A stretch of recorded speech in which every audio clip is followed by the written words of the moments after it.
have many times mentioned the divine names of Allah and their importance to Muslims. In particular, I speak about the focus of the divine names within my vlogs on Shams al-Maarif. But for some, this is a controversial book. So in this vlog, I will focus on the divine names, stripped of this controversy. The names mostly relate to his praise, gratitude, condemnations, glorification, magnification, personal attributes, majestic qualities, and acts of wisdom, mercy, benefit, and justice from Allah. The names are commonly called upon during prayers and dhikr, as they hold significant spiritual and theological importance, serving as a means to connect with Allah. Indeed, during dhikr, repeating the divine names assists in reconnecting to the divine presence, bringing about a realisation of togetherness with Allah, by focusing the practitioner away from the camera obscura, pardon me, that is the temporal, as the temporal is associated with what some might call evil. The practice purifies the soul, thus leading to a heightened state of spiritual awareness and ultimately togetherness with Allah. Some names are known from either Al-Quran or Hadith. Additionally, there are more names besides those found in Al-Quran and Hadith. The Allahs kept knowledge of these hidden, that Allah kept knowledge of the hidden names within himself. Nevertheless, 99 divine names are accepted to be the core. Ibn Arabi, 26th of July 1165 to 16th of November 1240, did not interpret the names of Allah as epitaphs, but as actual attributes, powering the universe both in created and possible forms. By these names, the divine traits disclosed for humans, whose divine potential is hidden, can learn to become a reflection of such names.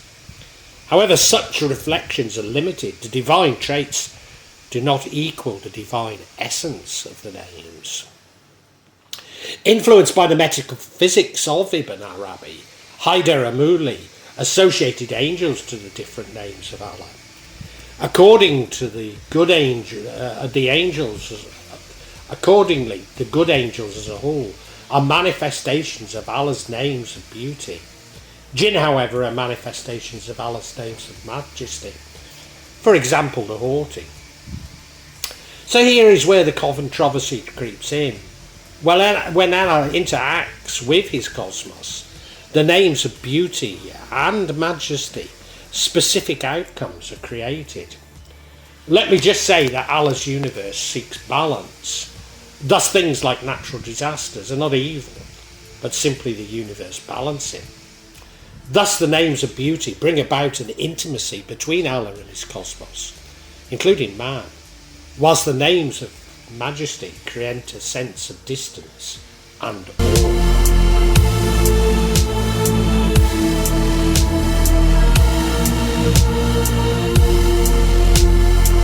The aim of all Sufis is to seek the pleasure of Allah by working to restore within themselves a state of fitra, innate nature. To the Sufi, the concepts of polarity and complementarity are fundamental laws. This is illustrated through the analogy of breathing, inhalation and exhalation, demonstrating the polarity. The pauses between breaths representing unity. The duality and resolution in unity represent the spiritual journey of the Sufi. Allah reveals himself through the duality of Jamal, beauty, and Jalal, majesty, which is another reason not to focus on the associations of the names of majesty with jinn. The result is the polar response within the heart. The heart's response leads to various stations, maqamat, and states, ahwal. The journey, the stations outline the psychological and ethical qualities needed to advance on the path to reach the destination. The stations are derived from the most routine considerations a Sufi must deal with on a day-to-day basis, and essentially an embodiment of both mystical knowledge and Islamic law, Sharia. Although the number and order of maqamat are not universal, the majority agree on the following 7: Tawaba, Wara, Zuhud, Farq, Sabr, Taqwal and Rida.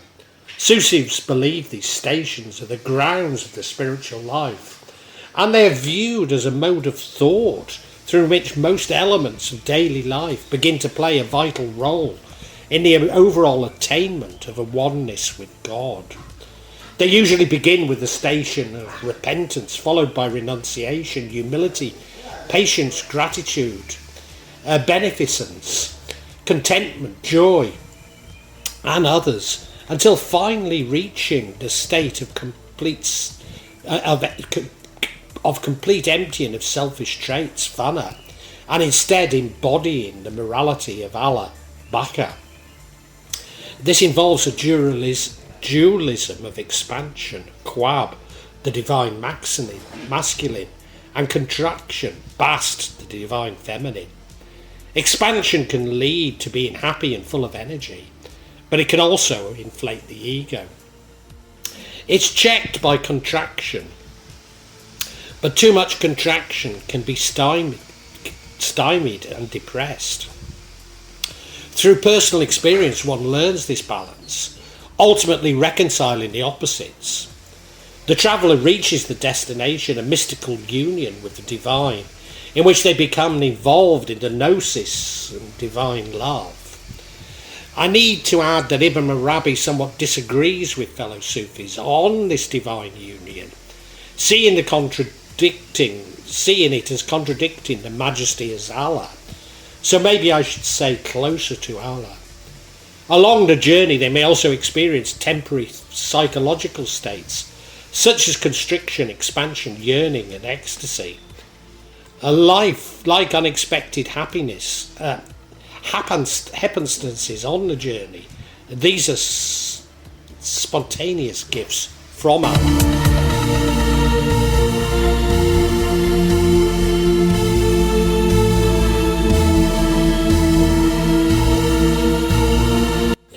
The first of the maqamats is Tawbah. Al-Ghazali wrote of Tawbah is the repentance of a sin with the promise that it will not be repeated, and the sinner will return to Allah. Junaid Baghdadi emphasized the return to Allah by saying that the station is about forgetting your fault.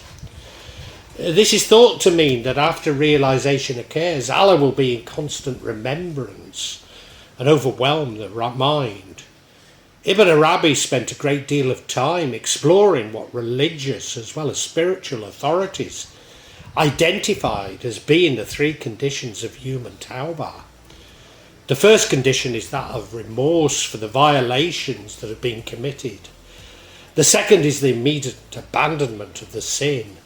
The final condition is a firm resolve on the part of the sinner to never return to similar acts of disobedience.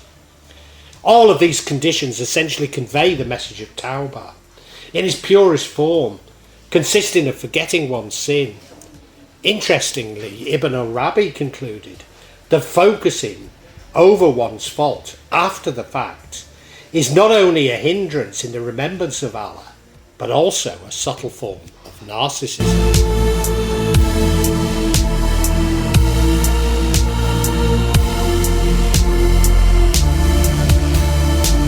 The second maqamat, Wara, translating to watchfulness, are divided into 3 ranks. The first rank is those who are adamant about avoiding that which lies between the prohibited, haram, and the permitted, halal. In other words, they avoid the grey area, a mubah and a makruh. This is thought to be the rank of the common people. The second rank contains those who are cautious with anything concerning sin. This can only be known by the individual. These are people who are free from association with anything wrong. That is said to be the rank of the select. The third is watchfulness, is being suspicious of anything that distracts one from Allah. This is said to be the rank of the highly select.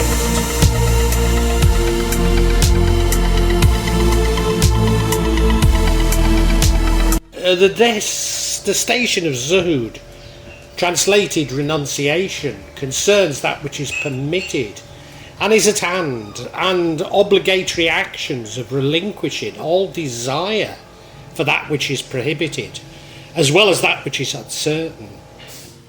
There exist three ranks of renouncers. The first consists of those who feel no joy at worldly things acquired or grief over worldly things missed. The second rank consists of those who've realised renunciation.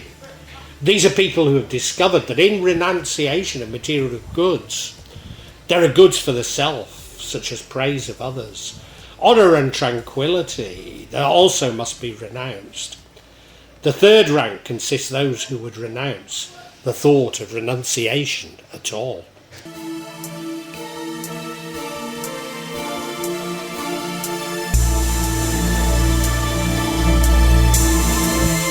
Translated as poverty, is one of the central attitudes in a Sufi's life. It's also one of the attributes of Muhammad, who said, "Poverty is my pride." In a spiritual sense, poverty is defined as an absence of desire for wealth in this world, dunya, to receive more wounds and everlasting wealth of akhirah, afterlife. One of the aspects of one who has embodied the true sense of fatwa is that the mystic must never ask anything of anyone else. This includes supplication. The reason for this is that one to ask someone else for anything, they would be relying on a created being.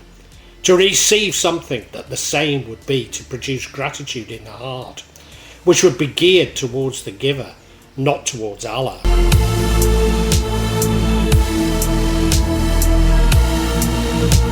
The fifth station, sabr, patience, the bearing of the burden for the sake of God Most High, until the times of hardship have passed. Al-Ghazali divides this station into different kinds of patience. The first is to have patience with physical pain. This can be caused by serious illness, an accident, or even in tasks of Allah's service. This patience is judged by the laws of religion. The second kind deals with attraction to evil and greed, essentially concerning matters of self-control. He lists other kinds of patience, such as that of battles, the appeasement of anger, of happiness, and that of possessions. Muhammad describes patience as the most difficult act of faith, as well as the forbearing of hardship.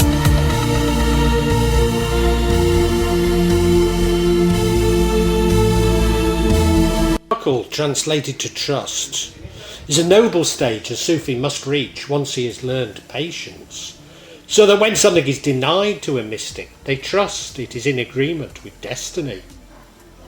True faith is accompanied by tawakkul, a disposition that must be incessantly cultivated through pious practice and reflection. This stage is characterised by complete trust in Allah and surrender to His will. It is agreed by some scholars that because the divine power is all-encompassing, complete trust in this power is mandatory. As such, the degree of tawakkul can vary in accordance to the amount of faith a person has.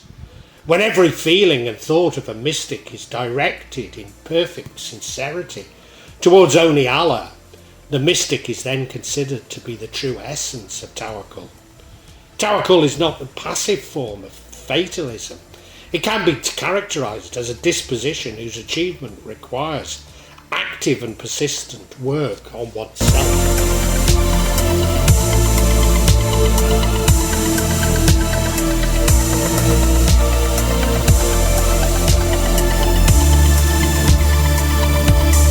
Reader, the final station, is a word that somewhat translates to acceptance. But it also means taking pleasure in something or someone. Acceptance is said to be the greatest gate to Allah, is seen as heaven on earth. The station is divided into three parts.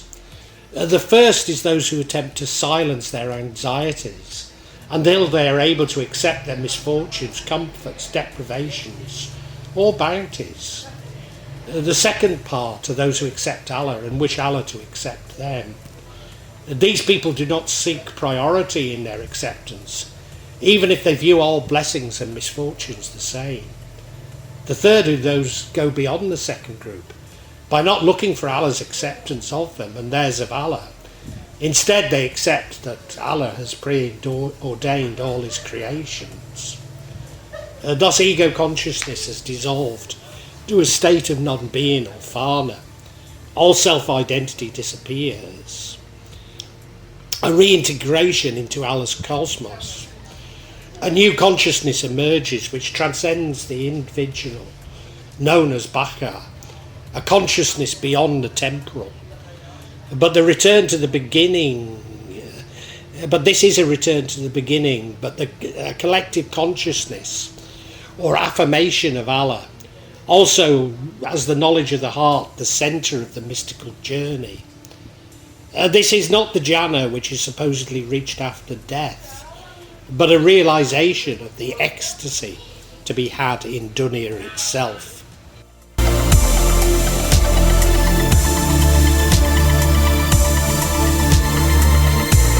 Hal, the translated spiritual state, appears many times within Sufi texts as the opposite and complement of maqam.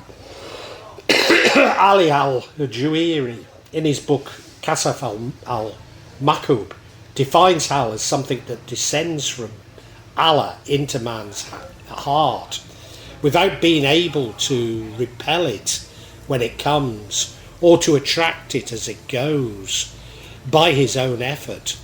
The maqamat and the awal are presented as two series of spiritual states, the first being something one must acquire and the second being something that must be received. To reach this new maqam does not destroy the preceding maqam. Hal is by its very nature instantaneous, though not necessarily passive. The most prominent distinction made between the two spiritual states is the awal, are essentially gifts from Allah, with the maqamat are acquired through the exertion of the effort. In the Ulum al-Din, revivification of the religious science, Al-Ghazali defines hal in conjunction and in contrast with maqam. Whilst not making any claims to my own spiritual journey, I experienced this by being given the right knowledge at the right time, comprehending situations that I'd not given thought to, and simply knowing what to say.